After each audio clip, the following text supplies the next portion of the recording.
It's my pleasure to welcome you to the Clark Howard Show. Our mission is to serve you and empower you so you make better financial decisions in your life. Today I'm going to talk about quitting your job. Many people left their jobs during the pandemic. Now they're like, oh, maybe I shouldn't have done that. The way you leave a job is also so important. There are some trends about that are really in that may be cute, may be funny, but the joke may be on you. And later, I'm going to talk about why Tesla Model 3s may be the best deal in the car market there is in the U.S. right now. If you're looking for a new vehicle, I'll tell you why that is. So, a few things here. Survey says 80% of people who participated in the Great Resignation, as it was called over the last couple of years, now regret it. And over the trend has been clear over the last year that people who said, hey, I'm done, you can take that job. And anyway, they are going back to work in very large numbers.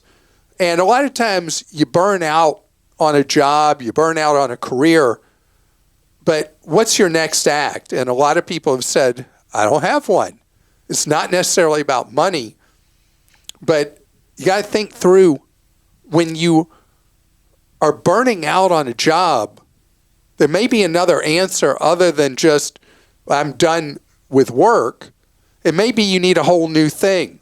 There's even a term for it that's in right now called career cushioning, which people have been talking about because even though the employment numbers in the United States have stayed very strong, there are more people getting layoff notices that you should already be thinking, particularly if you start having some burnout on what you're doing, what your next thing is going to be. What is the next thing that might be interesting to you or exciting? And even though people think electronic this, electronic that, electronic the other, the reality is most jobs today, just like always, are found word of mouth. People hire people. And unless it's a job that the employer is just begging for workers and they say, okay, you have a pulse, can you start 10 minutes ago? In most job categories, that's not how it works. People hire someone who they have some commonality with. And so connections you can make, even if the connections start electronically, like LinkedIn seems to be like a big thing for mid-career people, whatever it is that you establish those connections and you do it before you need the connections. That's the key, is that you don't want to, once you've been called into the office and told your services are no longer needed and you're suddenly unemployed, that's when you say, who do I know? Where should I go? What should I do? That you want to think of keeping your relationships active and warm over time. And also you may find an opportunity when you weren't even looking for one while you are employed somewhere. So we are going into a time period that's so confusing in the job market. So confusing. Here we are with near the lowest historical unemployment numbers we've ever had. Up a little bit, like 3.6% or something like that. I mean, that's amazing. That is beyond what theoretical full employment is considered to be in an economy. And at the same time, in that, there's increased turnover in the job market, where before it was from us, now it's employers calling us in probably when we least expect it and saying, conditions have changed, blah, blah, blah, have a great day, bye. And so that's why it's important to think through what it is you're doing. Is it what you love doing? Is there something else you might enjoy more? And you cultivate your connections over time. You be there for other people, and then hopefully they are there for you. Now, speaking of which, hot thing on TikTok overwhelmingly with people in their 20s, is when they quit a job or get fired, they do these really, really fun to watch videos that some people refer to as revenge videos or whatever. And they're very humorous, and the people are good storytellers, and they tell you why where they worked was so terrible. And they make fun of the company and the people and all that. And yeah, they'll get a lot of views. And I was reading, I don't remember where I read a story about how these people were becoming like 10-second celebrities, that they'd end up on being called, being on some talk show or whatever. And they'd be talking about, yeah, so I did this and that, and everybody's laughing and yucking it up. Reputation.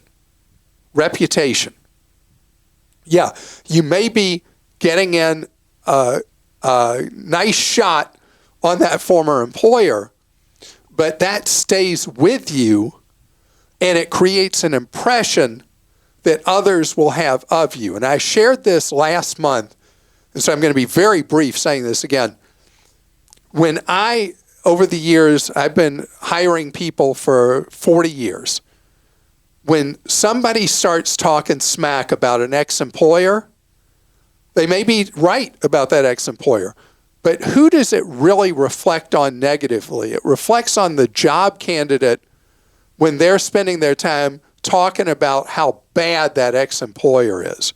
It makes you look bad. You're not being positive. You're not looking forward. And so I know that you can feel like an employer deserves it, that people need to know how awful blah, blah, blah company is. But I can tell you that if you hope to progress over time in the job market, that's not a great strategy. Christa, did I sound like an old man saying that? No, I think it's advice that everyone needs to heed for sure. Anonymous in Massachusetts says, I recently wrote a proposal to my small company CEO on the benefits of adding a 401k match, convincing him to add a 2% match. Fantastic. I'm looking for advice on ways to approach helping to improve the benefits, insurance, and retirement offerings. I'm approaching this as someone who has worked here for nearly a decade, working up from an intern to management, and I feel invested in this company, but I'm not a member of HR, so I don't have access to their processes or behind-the-scenes benefit costs and processes. I do know that their insurance is pricey and the benefits could be better, but I'm looking for ways to educate myself on the offerings and options for small businesses. I believed armed with the right information, I could help save the company and the employees money while improving the benefits package. And any tips or advice would be appreciated. They also mentioned that the benefits, the 401k, is from an insurance company. And an ultra high cost insurance company to start with. Many small employers are not aware how they're getting ripped off to the max by having an insurance company provided 401k plan. And there are now a number of small business 401k plans. I talked about some choices recently on the podcast of really affordable 401k plans for small businesses. I saw an analysis, this is very timely. I read an analysis just yesterday of a small business 401k plan that was 45 times the cost of low-cost 401k plans. Plus, it was done by an insurance company. The 401k plan had surrender charges as well for changes in it. It's just a nightmare. But a lot of small business owners, they're busy running their business, and they just don't know how much they and their employees are being taken advantage of by the crummy insurance company 401k plans. No. So when would it be appropriate for an employer to have a 401k plan from an insurance company? Never. Never, never, not ever. Because they are so incredibly high cost. Now we got a different issue. Obviously, you want to help. You're outside of HR, and you've got to bide your time. I think you got to be careful. You got the employer to do the 2% match. Take your short-term victory and bide your time till you're at a point in management that you have the ability to not be an influencer, but a change agent for that. There's a fine line between, in an employer hierarchy, between making suggestions that would help the employer and your fellow employees and being felt by others like, hey, there he is again. What's the brainiac got to say again? And so I think you let this breathe for a while and see where your position is in the company before you help them. Obviously, you could help them a lot, starting with that atrocious 401k provider, but I think you got to just be careful how much you open your mouth. And what it means for you is you want to contribute to that employer plan up to the company match and do the rest of your savings for retirement in your own Roth IRA with one of the low-cost companies. I would befriend somebody in HR too, and maybe have a casual conversation about how I listened to this guy, Clark Howard, and how, because they are probably participants in the plan too, and how a lot of times insurance companies can be so much more expensive in the end. And, You know what happens in these ultra high cost plans, the costs are so high that participants can end up with less money in their 401k balance, even in a rising market, than they started with, because the fee structure is so outrageous. This is from Kathy in Utah. I just discovered that since June of 22, my 83-year-old mom has had recurring credit card charges from various vitamin companies that total about $5,000. We do not know who these companies are or how to contact them. We closed her credit card account today. She acknowledges she placed what she thought was a one-time order with these companies, but did not intentionally sign up for recurring shipments or charges. I told her to refuse delivery on any new boxes that arrive. What else can we do? Will they continue to bill her and possibly send her to collections for not paying? I also discovered multiple charges from various political PACs. These started with charges of $20 to $30 per month, and now there are so many charges she's up to about $200 per month. Will canceling her credit card stop these charges? Yeah, and Kathy, you're doing everything right. And I don't know if your mom is in Utah as well, but many states now have elder abuse statutes that specifically deal with financial abuse of the elderly. So if she's in Utah like you are, that's going to be easy for you to contact the Utah state government, find out. You could Google or whatever search engine you use, elder abuse statute Utah would be a search. And if your mom's in another state, same kind of search, and you'll find if there is a resource. Also, you may find good resource data from the AARP Fraud Watch Network that would be of help to you. But as far as the steps you took with closing the credit cards, that will not work if you then got another credit card for her from the same issuer. They'll just rotate those charges to the new card number. You have to discontinue using a credit card with that financial institution. The PACs, same thing. They don't have a card to charge to. They have no way to get at the money. So, but the state elder abuse statutes that have become more common around the country are the best vehicle if any of these companies try to come after your mom for more money once they can't charge the card. From Tenzing in Colorado, I have a rental property that is due for lease renewal in a few months. My wife and I are trying to decide if we should increase the rent. As it stands, the rent pays the mortgage and cash flows about $400 a month. Similar townhomes and apartments in the neighborhood rent over $100 more than what we're charging. My tenants are a young couple. One is finishing school and the other is an assistant manager at a rental car company. We've had them for a year and they've been very timely with their rent payment. We don't want to overburden them with higher rent. At the same time, would it be foolish to not increase the rent? What would you do? I would leave the rent as it is. If you were telling me that similar units are renting for $500 more a month, and yours is, let's say, $100 under market, the cost to you of giving the tenants a reason to say, let's go see what else is out there, you end up with a vacancy. The cost is far, far higher than, let's say, $1,200 more a year and rental income you'd have coming in. When rents are marginally higher with your competitors around you, then there's a benefit to being just priced just a little lower in the marketplace. Makes your tenant more loyal, more likely to stay. You reduce turnover. When that gap does get much larger, that's when you have room to raise the rent, and the tenants know, hey, this is still a deal compared to the general marketplace. My thing always as a small landlord has been stability with tenants. If I have a good tenant who pays well, I'm not getting crazy complaint calls about them, things like that, that's the kind of tenant that I want. So that would be my suggestion and my advice. And I want to tell you, coming up ahead, something I'm saying way before I ever thought I would. There's actually a real opportunity right now because of how weird Elon Musk makes decisions, that there's a real opportunity if you do want to get a new car that's electric, and I'm going to tell you all about it straight ahead. I've had so many questions going back several years from people who've been electric vehicle curious, knowing that I've driven an electric vehicle now for 12 years. And so I was an ultra early adopter of electric.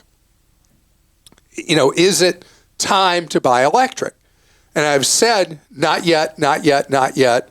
And more recently, I've said, back half of 23, there's going to be more options, more affordable. Really, 24 is we're going to see the market flooded with far more models from many different automakers, because right now, Tesla still sells, gosh, what is it, 80% of electric vehicles in the United States? Some crazy number like that. And the Teslas have been so expensive, all the models of Tesla, that for someone who's been a gas engine driver, it was cost prohibitive. But right now, Elon Musk has done some cuts in prices to try to boost production and boost sales. And he's been moving the price up and down with the most popular Tesla, the Model X. It's had 2 price cuts, and then recently a little price rise in it because the demand's been so strong.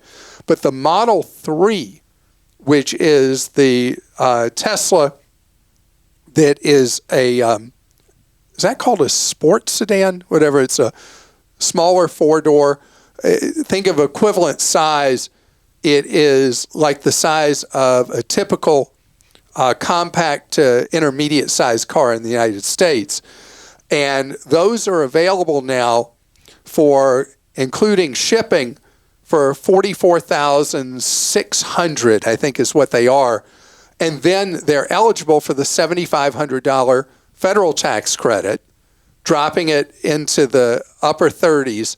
And then if a state has a local tax credit for electric, dropping down to about the mid-30s. This will be one that has a range of about 275 miles and will have access to the Tesla supercharger network and will come with basic autopilot, which allows the vehicle on road trips to drive itself.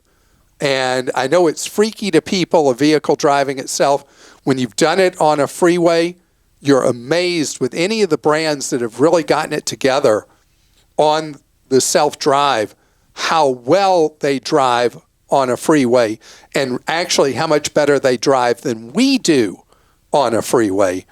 And so this is earlier than I thought we'd be at a point where electric vehicles, there would be electric vehicles that would be equivalent cost to gas engines.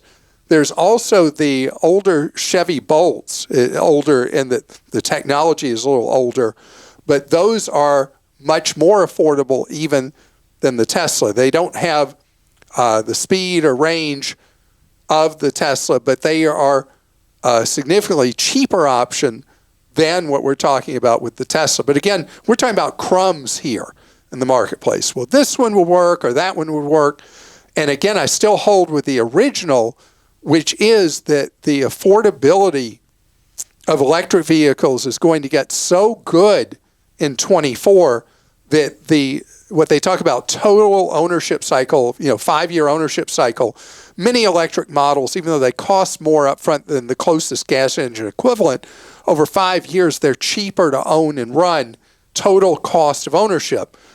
What we're going to see in 24 is that the purchase price will be as good or better than the gas engine models, and that the cost of ownership will be just all gravy, much, much, much cheaper to own and operate that electric vehicle than the gas engine. The big advantage that Tesla has right now in the marketplace is the charging network. The charging network that they have around the United States is phenomenal. You can pretty much anywhere in the U.S. get in to take a road trip and be able to have the vehicle automatically plot out where you charge as you travel across the nation's interstate system. Nobody else is there yet. Krista? Okay, speaking of Tesla, Terry in Minnesota has this question. Clark's newsletter said, Clark picked up this sweet ride for $39,990 a while back and says it's the greatest SUV ever. Enough said. He called Tesla and asked for the standard range Y at the time. I have looked and looked and not found one anywhere close to that price. Can you tell me how he did it and where to look for it and how to purchase one for that price? Okay, so this was one of the craziest stories ever, Terry. Here's what happened. Elon Musk being as his decision-making process, there's nobody like him. Like, he'll just say, okay, we're not going to do that anymore, or we're going to do this or that or the other. There was a week back in 21 where he said, we're not going to make that standard range Y anymore. I don't think it has enough range on it. It was 243 miles of range. That's not enough. We're going to get rid of them. And so I saw on one of the technology blogs that they were getting rid of them. Whatever they had made already, they were getting rid of at $39,990.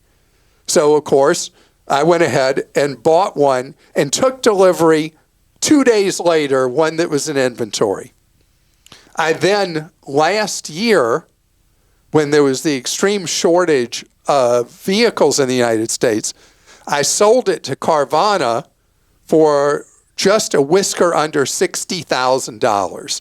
After having driven it for more than a year, I sold it for 20-something thousand more than I paid for it, and then turned around and ordered the highest level Model Y and had to come out of pocket just a few $1,000s from Tesla and got it in 3 weeks. It was one of those things, the distortions that happened in the marketplace during COVID, there were certain opportunities that just made no sense at all.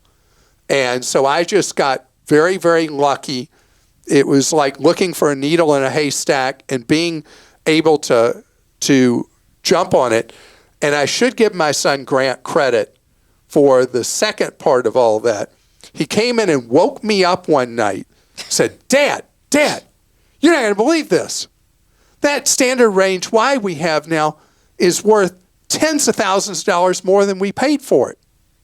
So I don't care how asleep I was suddenly wide awake. I get up, I go in, I type in on CarMax and get a quote from them, type in on Carvana, and I'm looking at the Carvana quote because it was like the CarMax was really high. And then I look at the Carvana and I'm like, okay. And I had 7 days to do it. I did it on the third day. Here it is. Here's the title. Here's the keys. It's yours. And they sold it for like 60. I watched online. They sold it for 60-something thousand 3 days after they got it from me. So the market was just really, really odd at that time. So that's a long way of saying Sorry, Terry. What I did was just a freak show kind of event. And a lot of times I read everything. And a lot of times my wife's like, you're never going to stop reading everything. So you should keep working. But then there are times that all that stuff I read, I get the ability to take advantage of it immediately. This is from Paul and Heidi in North Carolina. One question we feel is never addressed, and we know you love your Tesla. Why doesn't anyone ever discuss the potential environmental fallout from all the used batteries? Lithium-ion batteries contain metals such as cobalt, nickel, and manganese, which are toxic and can contaminate water supplies and ecosystems if they leak from landfills or wherever they are discarded. Improper disposal can have an impact as well. Then there's also the potential additional strain on the electrical grid and wait times for charge stations. We all know the benefits of EVs, but let's discuss the unintended consequences and how we can protect our natural resources. Paul and Heidi, thank you both for saying that. This is terrible. I don't drive electric for environmental. I just love how they drive. To me, they're so much more fun than driving any gas engine vehicle.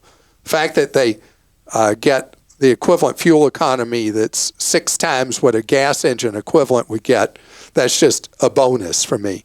So the environmental thing, there's a huge growing business opportunity of taking old batteries and repurposing them or getting the precious metals out of them to be reused. And this is going to be there's too much value in those batteries for them to end up in landfills. They're going to be used for backup power, for stationary purposes like people have solar panels in their homes, businesses that need backup power, or just the precious metals in them will be extracted stateside, not overseas, and then reused by battery manufacturers. So there obviously would be a terrible, and there has been forever with batteries, a terrible environmental problem with batteries just being dumped in landfills. But the electric vehicle batteries have such marketplace value, even late in their lives, that I doubt we're going to have the same environmental catastrophe that batteries traditionally have caused. And from Michael in California, my neighbor, who is a lemon law lawyer, approached me about suing Chevy GM under the lemon law in California regarding my fully purchased 2020 Chevy Bolt not being fixed yet. I have complied with the changes that GM has asked the owner to do, but with the restrictions, it's not the car I purchased. He says there is no monetary obligation because the attorney's fees and costs are reimbursed by the manufacturer. If he loses, he won't charge me. Thoughts? So the issue, Michael, with hiring any lemon law lawyer is the agreement you sign with them. Are you obligated to retain that lawyer in perpetuity and the no cost if they end up not doing an adequate representation of you? Are there costs that then you will have to pay that lawyer for no longer retaining his or her services? So the Chevy Bolt thing has been a real problem with some of the early Chevy Bolts, a number of issues, and people have been told they have to park them outside, they can only use them this way and that way and all that, and GM has not been able yet to really get their arms around it. So you want to read the contract closely you'd be signing with this lemon law attorney. You also want to use whatever search engine you use, Google or whatever, to see what you can find out about them from others, not just what they say about themselves, and then make a decision.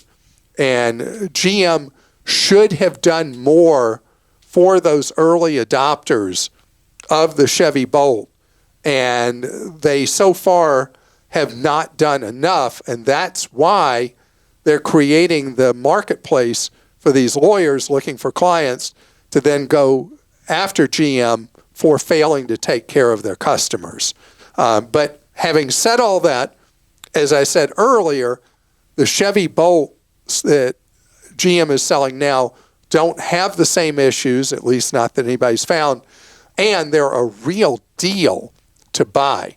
Effectively being able to purchase at $20-something thousand for a brand new electric vehicle that, again, because Chevy doesn't have an effective charging network around the United States, it's a city car. It's a commuting car, city suburban car with a few hundred miles of range, and you charge in your own garage. Speaking of which, you know what I did not answer about Paul and Heidi?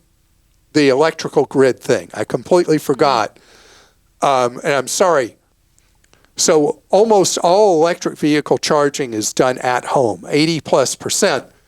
And the electrical grid needs customer demand overnight. And there's going to be a clear thing you'll see in the United States that we actually increase the efficiency of the electrical grid by people charging, overwhelmingly the charging done at home, at night, and it will be time of use. Many utilities will offer rate plans that offer extremely cheap kilowatt hour rates for doing electric vehicle charging or in-home battery charging for people who get the battery backups for their homes, that they do between like midnight and 5 a.m. or 11 p.m. and 6 a.m. or things like that. So I'm not really worried for now about strain on the electrical grid from electric vehicles, since almost all miles driven in vehicles are regional within 20 miles of the home we live in. And that's it for today's episode. Remember, if you have questions, we have answers. And we, for 30 plus years, have provided one-on-one free advice and guidance from our Team Clark Consumer Action Center, open Monday through Friday, 6 hours each day. You can see full details about how to reach one of our Team Clark Consumer Action Center members for free one-on-one advice, guidance, and information at clark.com/CAC or call 636-49-CLARK from 10 in the morning Eastern Time to 4 in the afternoon Eastern Time. Have a great day.